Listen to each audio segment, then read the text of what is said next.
Apakah ini bukti cinta Mualim kepada rakyat Aceh yang lagi ditimpa musibah?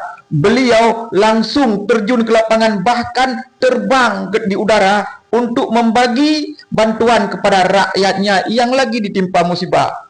Mualim banyak dibenci, tapi sekarang tolonglah teman-teman, jangan saling memberi kebencian.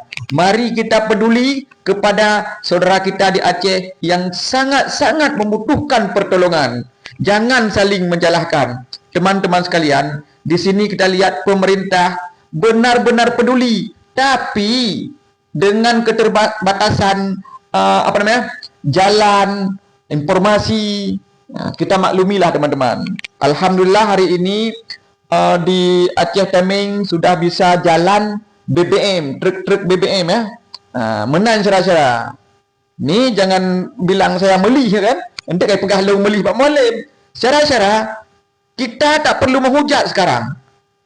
Yang penting kita ada bantuan berapapun, salurkan melalui donasi-donasi. Tidak perlu saling membenci. Tidak perlu kita saling mencari salah.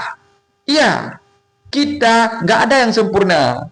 Masalah perbedaan pendapat ketika hal normal itu biasa. Tapi ketika musibah, ayo bersatu. Galang persatuan. Galang donasi. Ya kan? Nyo baik pegah long melih Pak Mualim. Ke parah awaknyo. Nyo bentuk cinta Mualim kepada rakyat Aceh.